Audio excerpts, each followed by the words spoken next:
हम लोग मड़ी के यहाँ जा रहे हैं हल्दी में। येलो येलो पहने हैं। देखो हमारी फ्रेंड। ये ऊपर क्या हो रहा है?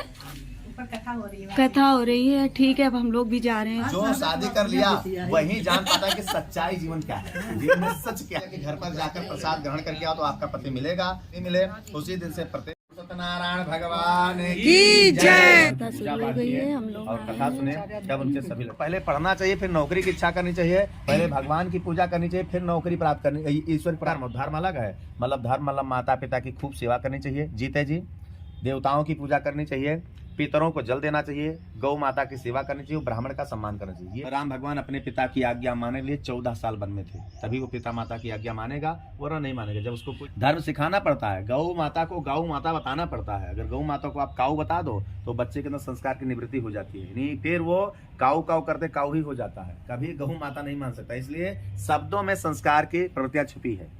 आपका बेटा आपका पैर छुआ तो इसका मतलब आपने बताया कि हम पिताजी हैं, आपने उसको डैड नहीं बताया। अगर डैड बताते शुरू में तो शायद वो टाटा बाय करना सीख जाता। कहने का तात्पर्य है कि शब्द में संस्कार जुड़े हुए हैं, और जैसा आप सब बच्चों को सिखाते हैं वैसे बच्चे करने लगते हैं। और जैसा आप करें बच्चों को या बड़ों को, हमेशा जितने भी बुजुर्ग लोग हैं उनके साथ बैठना चाहिए और 2-4 मिनट उनसे पुरानी सीख लेनी चाहिए। और आप सीख ले करके उसी सीख के रास्ते पर जो व्यक्ति चलता है, समझो पुरानी कला। अब तो लोग कहाँ, अब यहाँ जैसे लाए हैं ना, अब सिलबट्टा रखे हैं। पुरानी परंपरा थी कि सिलबट्टा से दाल पीसते थे और उस दाल से बड़ा बनता था और बाराती वालों को खिलाया जाता था, चूल्हे में बनता था। अब नाउन ठकुराई नाई थोड़ी सी चूल्हिया बना दी, हरी हरी लकड़ी लगाई जो जलेगा भी नहीं, उसमें लगा दोगे, झूठ है ये, गगरी चढ़ा दोगे, चावल डाल दोगे, हो गया। ना कोई बड़ा खाएगा ना कुछ। ये नहीं, वो परंपरा तो हम निभा रहे हैं लेकिन वास्तविकता नहीं कर रहे हैं। 80% लोग दिखावटी पूजा करते हैं, 20% लोग वास्तविक पूजा करते हैं, क्योंकि उनकी भगवान है, लेकिन उनको ये नहीं पता कि सत्य क्या है। जो भी आप डॉक्टर साहब देख रहे हैं वो सभी चीजें असत्य है। असत्य की पहचान होती है कि वो एक दिन नष्ट हो जाएगा, उसकी यही पहचान है। नहीं नष्ट होगा, वो दिख भी नहीं रहा है। जैसे शरीर दिख रहा है तो ये नष्ट हो जाएगा, और इसके अंदर आत्मा है वो सत्य है, वो नष्ट नहीं होता है। आत्मा कभी नष्ट नहीं होता, तो वो दिख ही कहाँ रहा है। आत्मा कोई देख पाता है? वृक्ष देख लेता है क्योंकि वृक्ष असत्य है, एक दिन नष्ट हो जाएगा, लेकिन उससे निकली हवा एकदम सत्य है और हवा को कोई देख भी नहीं सकता है। इसी सत्य की परीक्षण करने के लिए, मेजरमेंट करने के लिए हम गए बनारस, और बनारस में हम सिर्फ इतना देखने गए कि कैसे कैसे लोग स्नान करते हैं, कितने प्रकार के लोग वहाँ स्नान करते हैं। तो हम वहाँ पर 4 प्रकार के लोगों को स्नान करते पाए, और हम 4 घाट पर स्नान किए 1 घंटे के अंदर। सबसे पहले 80 घाट पर, फिर अन्नपूर्णा घाट पर, फिर गंगोत्री घाट पड़ता है, एक शिव घाट पड़ता है। चारों पर एक चीज देखा मैंने कि एक वो स्नान करते हैं जिनके घर में बेचारे के नल है ही नहीं, वही यानी अपनी एक संसाधन की पूर्ति करने के लिए गंगा में स्नान करते हैं। दूसरे वो स्नान करने जाते हैं जिनके शरीर में वास्तव में मैल रहता है और खूब छुड़ा कर फेंकते हैं, निर्मा साबुन लगाकर, लग रहा है कि वो पूरा छुड़ा देंगे आज ही। वो उसी मैल को मैल मानते हैं, अंदर के मैल को नहीं, उनका वही मैल है। ठीक है। तीसरे वो जो सिर्फ एंजॉय करने जाते हैं, जैसे गर्लफ्रेंड बॉयफ्रेंड, नवविवाहित जोड़े, लड़के लड़कियां, वो सेल्फी लेंगे, स्टेटस पर डालेंगे और देखेंगे शाम तक कितने व्यूअर आए। यानी उनको उससे मतलब है, उनको गंगा के पवित्र जल से कोई मतलब नहीं, उनको व्यू से मतलब है कि कितने लोग ने मुझको देख लिया। नहीं है गंगा। चौथे वो जो बेचारे आस्था से जाते हैं, 3 डुबकी लगाते हैं, यज्ञ करते हैं, मन को पवित्र करते हैं। जो पानी माना उसको अलग, हमने बहुत गौर से देखा, जो सेल्फी लिया उसको अलग, जो संसाधन मान लिया गंगा जी को उसको अलग, और जो गंगा जी को आस्था मान लिया उसको अलग। अगर वास्तविक भक्ति है तब तो उसका पूर्ण फल है, अगर वास्तविक भक्ति नहीं तो जैसा संसार झूठ में जी रहा है ऐसे हम सब लोग झूठ में जी रहे हैं। इसीलिए आज के सन्यासियों का, आज के ब्रह्मचारियों का, आज के बड़े बड़े ब्राह्मणों का कोई मंत्र कहीं काम नहीं करता है। नहीं तो पहले तो लोग मंत्र पढ़ते थे तो अच्छी अच्छी चीजें हो जाती थी। पुत्रेष्ट करा दो पुत्र हो जाता था, जो करा दो वो हो जाता था। उसका कारण था क्योंकि ब्राह्मण के अंदर ब्रह्मचर्य रहता था, ब्राह्मण के अंदर धर्म रहता था, ब्राह्मण सिखा रखता था, ब्राह्मण जनेऊ पहनता था और ब्राह्मण वेद का पाठ करता था। अब ये सब ब्राह्मण के अंदर खत्म। ना ब्राह्मण कोई जनेऊ पहनना चाहता, ना चोटी रखना चाहता, ना वेद पढ़ना चाहता, ना पूजा करना चाहता, ना सत्कर्म अपनाना, चाहे चोरी से, चाहे बेईमानी से, चाहे छल से, चाहे कपट से, चाहे मेहनत करके। आप जितने धनार्जन कर लो आपको लोग उतने महत्व देंगे। अब धार्मिक यानी आध्यात्म का महत्व कम है। अगर हम 24 घंटा केवल पूजा करें, सन्यासी निकल जाएं, हमारी महत्व कम रहेगी।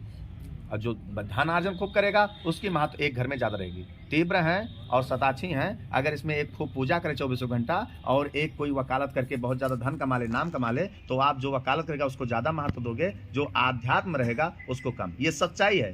पहले के युग में आध्यात्म युग था, आज भौतिक युग है, इसीलिए सभी पूजा पाठ जो होती हैं वो कम प्रभावकारी रहती हैं। नहीं तो पूजा पाठ में बहुत शक्ति है, ये इतना फल दे सकती है कि आस्था से बढ़कर के आधी नहीं देवता है, सब कुछ हो सकता है। लेकिन लोगों को सत्य की पहचान नहीं है, असत्य में लोग सब लोग रात भर मंत्र पढ़ेंगे शादी में पूरी रात, और बाकायदा ब्रह्म विवाह से विवाह कराएंगे। लेकिन जब कहीं कोई दिक्कत हो जाएगी तो उनकी प्रमाणिकता वैध नहीं होगी, लेकिन कैमरा की प्रमाणिकता एकदम वैलिड होगी। और जो ये कह देंगे, जो इनके फोटो में दिख जाएगा, वो छवि वास्तव में होगी। जो मंत्र होगा, वेद होगा, उस छवि का या उस मंत्रों का कोई मतलब नहीं है। तब जब उसमें आस्था ही नहीं रख रहे हैं लोग तो कहाँ से मतलब, तो सब भौतिकवाद हो जा रहा है, आध्यात्मवाद खत्म हो गया। इसीलिए मनुष्य को चाहिए कि धर्म कर्म अपना करके सद्ज्ञान दे करके सद संगत करा के बच्चों को संस्कार सिखाकर जीवन यापन करें। उसी में घर, परिवार, समाज और देश निहित होता है। अगर ऐसा करता है तो सभी मनुष्य को समझो, यहाँ तो वो कामना करे ना करे, लेकिन ऊपर उसके लिए बहुत अच्छे से स्थान बनाया जाता है। की जय श्रीमन्नारायण नारायण नारायण नारायण नारायण श्रीमन्नारायण नारायण। नहीं होता इस हवन करने से, ये जो विष्णु भगवान या मंडप हैं ये जूठे हो जाते हैं और कन्या और वर पहला यज्ञ नहीं कर पाते हैं, इसलिए इसके नीचे पहले वर और कन्या यज्ञ करते हैं। तो हवन नहीं होता, आरती होती है। तो आरताक्षी को अंजूरी भरवा लेकर के सताक्षी को ठकुराइन या कोई उनकी बुआ हो या कोई हो, वो सर पे कपड़ा रख करके यहाँ लावें और एक कन्या को बुलावें। ऐसा नहीं है आप इंग्लिश में सुनते हो, आप क्रिश्चियन भाषा में सुनते हो, आप चाइनीज में सुनते हो, जिस भाषा में सुनो वही कथा और वही मंत्र है। वास्तव में सत्य लिखा भी है। आप हिंदी समझते हो, आप भगवान से कहते हो प्रभु हमारी पूजा को स्वीकार करो, तो मंत्र बन जाता है। लिखा इसलिए है जी कि संस्कृत की भाषा की उत्पत्ति कब से हुई है? हाँ है जी, शास्त्र तो इसके पहले से उत्पत्त है, बहुत पहले से। मोहनजोदड़ो, हड़प्पा, जी। वहाँ पे भी कुछ लिखित मिल रहा है आपको दीवारों पे। हाँ। उनका कुछ दूसरी लिपि है, हाँ। तब भी अध्यात्म था जी। उसके पहले भी अध्यात्म था, अध्यात्म तो बहुत पुराना है। मेसोपोटामिया की सभ्यता है जी। उससे भी और 10,000 वर्ष पूर्व है, 1 लाख वर्ष पूर्व हाँ। है, उसमें भी कुछ अभिलेख है। माँ कह रही है कि मधुमक्खी का छत्ता छू दिए। उसका विषय यही है, आपको बता दूं। जैसे हवा से व्याप्त है, आप गाड़ी लेकर जा रहे हो, अब गाड़ी पंचर हो जाए या हवा कम हो जाए तो भर पाओगे? हवा उठाकर नहीं भर पाओगे। जहाँ हवा की दुकान होगी वहीं जाओगे हवा भरने के लिए विशेष रूप से।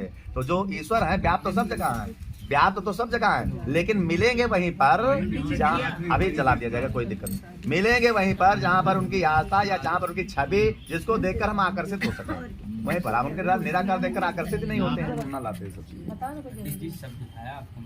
क्या दिखाया पूरा कुछ नहीं। अरे किसी को तो अपने उम्र पर ही नहीं भरोसा है। 30 साल के हम सब लोग हम हैंडसम ही दिखते हैं, वही उम्र हमारी है। सब ऐसा आजकल सोचते हैं। एक ये और दूसरी चीज एक और है, जैसे कलयुग में 100 साल आयु बता दिया गया। भगवान की कृपा से लोग 110 भी जी जाते हैं, ज्यादा भी जी जाते हैं, लेकिन जो 110 जी गया उससे भी पूछो कि आप इस लोक से जाना चाहोगे, कहेगा नहीं मुझे बचा लो। ऐसे कहे जीवन का कोई गारंटी नहीं है, इसके लिए आदमी रोज तैयारी करता है। मृत्यु की गारंटी है, कोई तैयार नहीं है, कोई तैयार नहीं। सही कह रहे हैं। कोई ये नहीं चाहता कि हम भगवान के यहाँ जाएं, जबकि सब चाहते हैं भगवान पूजा में आ जाएं, लेकिन भगवान के यहाँ जाना नहीं चाहता है। तो कहने का तात्पर्य अंत का शब्द और ऊपर जाकर हवन करना, ये तो उनको बहुत चुप गया। तभी से मैंने सोच लिया कि अब कभी भी वर्ड में भी बोलना है तो बहुत संभल कर। अरे हम अपने बच्चों से ही बोल देते हैं ऊपर जा रहे हैं तुरंत। क्या दुनिया में कुछ नहीं है। अभी सृष्टि को चलाने के लिए भगवान ने ये वचन ही दिया है जी, अगर सन्नाटे में चले जाओ जी तो पृथ्वी का नाश हो जाएगा। जी बिल्कुल, साउंडलेस सृष्टि हो नहीं सकती है। जी बिल्कुल, सब सृष्टि को चलायमान करने के लिए ये आवाज की प्रवृत्ति है। एक लोगों ने हमसे पूछा कि भगवान, जैसे आप यहाँ कहते हो भगवान है यहाँ पर, यहाँ रक्षा करते हैं, और चाइना में कौन रक्षा करता है? अमेरिका में या जो देश नहीं मानते वहां पर कौन भगवान रक्षा करता है? उनकी कौन सृष्टि चलाता है? तो हमने उनको स्पष्ट यही बातें बताई कि वो किसी को नहीं मानते, लेकिन जो हमारे पवन पुत्र हनुमान जी पवन के पुत्र, पवन को मानते हैं। पवन को नहीं भी मानेंगे तो पवन उनकी रक्षा कर रहा है। और जहां वहां पवन नहीं रहेंगे ना तो सब तहस नहस हो जाएगा। जल देवता है हमारे, जल की हम लोग पूजा करते हैं। जल चाइना में नहीं रहेगा तो हम मर जाएंगे। वृक्ष की पूजा करते हैं, बरगदाही को हो या छठ की हो, वृक्ष नहीं रहेगा तो सब मर जाएंगे। सूर्य चंद्रमा हमारे देवता हैं और सूर्य को देवता मानते हैं। अगर सूर्य वहां नहीं रहेंगे तो सब मर जाएंगे। यानी कोई माने भगवान को या ना माने। आपको एक सुदेव कुटुंबकम की कथा मानता है, इसलिए पूरी पृथ्वी को हम फैमिली मानते हैं। ये थोड़ा आजादी होगा, इनको हम सुधार रहे हैं, पूजा हम ही कर रहे हैं इनकी। करता है जो फैमिली को चला रहा है वो पूजा कर रहा है तो पूरी फैमिली चल रही है उससे। तो पूरी पृथ्वी की पूजा तो हम अकेले बैठ के आज कर रहे हैं। तो पूरी इसमें आ चुके हैं, बस लड़की आ गई है हल्दी के लिए। अब हल्दी होने जा रही है, कथा हो गई। तेल तो चढ़ाएंगे आप आ गई हैं हल्दी के लिए। इतनी धीमी तो आप जीवन में कभी नहीं चली होंगी। सामने देखिए। ओम हरि ओम महाभवाय नमः, पी लीजिए। ओम माधवाय नमः, ये भी पी लीजिए। ओम नारायणाय नमः, ये भी। हाथ धो लीजिए। हस्तों प्रचालन लीजिए। कैसा नमः पुंडे। ओम सर्वमंगल माधा विनिर्मुक्तो धन धान्य सहा। बुलाइए। ढोलक ये रख। इसको ऐसे पकड़ना है, ठीक है। और घुटने यहाँ पे, पर, हाँ, अब हाथ में, हाथ के नारी पे, उसके बाद मेरा कंधों पे, इसको दोनों पकड़ा है। कंधों पे आराम से। अब मस्त जो 5 बार लगाते रहो। आप लोग पुरवाइए गाना होना थोड़ा।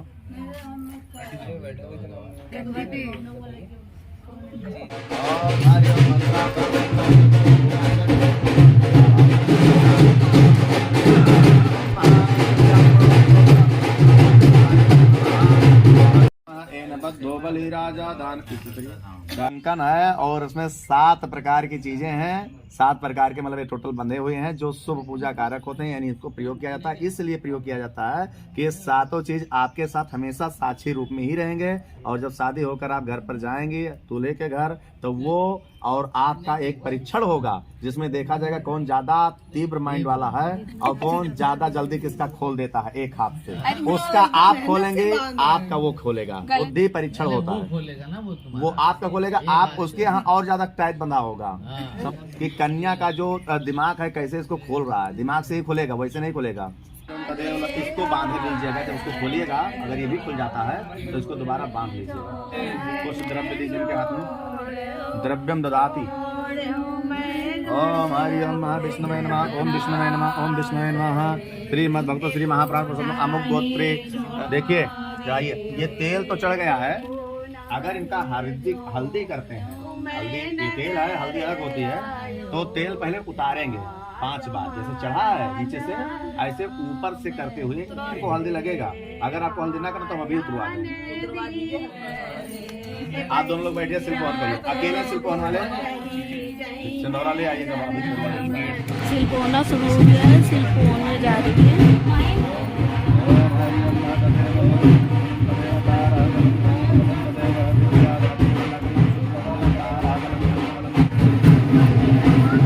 चलिए 7 बार करिए। विद्या बलम देव बलम तदेव लक्ष्मी पते ते आग्रगम स्मरण। शंकर भगवान की जय। मंत्रार्था सफला संतो पूर्णा संत मित्राणाम। इस हाथ से पकड़ लीजिए, इससे लगाइए टीका और ऐसे लगा लीजिए। हाँ लगा दीजिए, बस बस धागा बांधने वाला का नाम सुज्ञात देवता बलम चंद्र बलम। 1 बार बांध दीजिए, 1 बार या 2 बार 3 बार करके बांध दीजिए, जितना बड़ा है। बनारस साइड की रस्में हो रही हैं। लगाइए अब, बस ठीक। सारी उधर जैसे शादी होती है, आज हल्दी है, उसका सारा कार्यक्रम हो रहा है। लक्ष्मी सचिवाभ्याम नमो नमः। इंद्राय नमः, सचिपते नमः, गोविंदाय नमः। चला दीजिए। ओम हरि ओम सर्वयावाहे देवी देवताभ्यो नमो। और ये चावल है, चावल फिर उठाना है, 2 दाना छोड़ देना है, लेकिन इस पर रहे। आवाहयामि स्थापयामि पूजयामि। रुद्र आवाहयामि स्थापयामि पूजयामि। हनुमत आवाहयामि स्थापयामि पूजयामि। लक्ष्मी आवाहयामि स्थापयामि पूजयामि। वो गाना गा लो, ढोलक बजा लो। ढोलक कहाँ है? उठा लो। भ्यो नमः। ओम गंधद्वारां धुराधरतां होते हरे प्रियम। ओम कोदात कस्मात्। दोनों लगे से रखिए, दोनों लाइन से रखो। कोदात कस्मात् सर्वे आवाहे देवी देवता भ्यो नमः। नाभ्या आसीत् अंतरिक्षं गुंसितो हो समर्पयामि भूमिर् विशालोता तालोताम कल्पयन् सर्वे आवाहे देवी देवता। दक्षिणा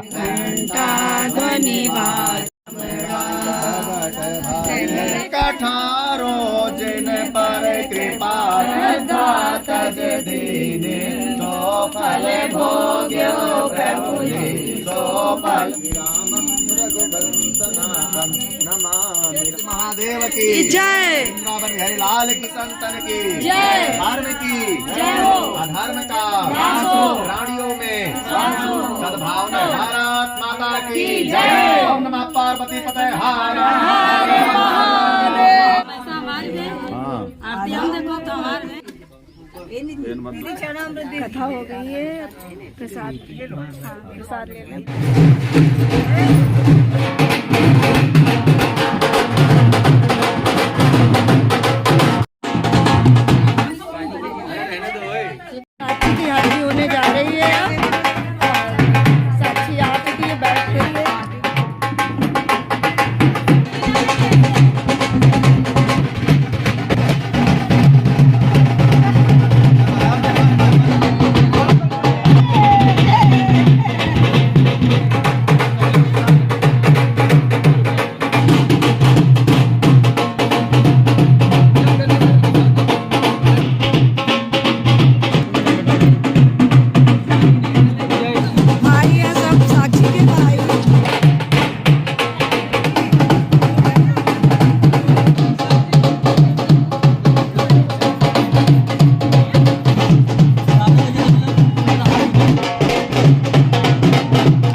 हल्दी लगा रहे हैं।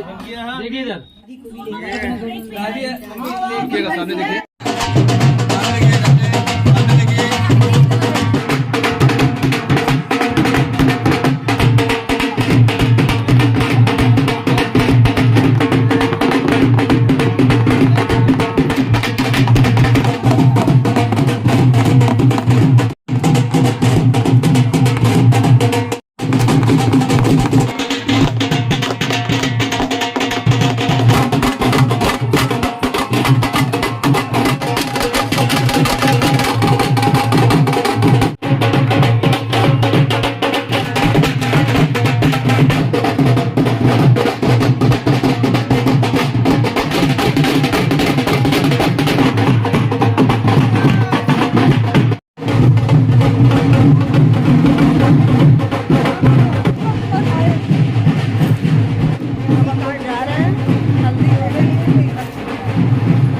खाना खाने जा रहे हैं, खाना खाने जा रहे हैं।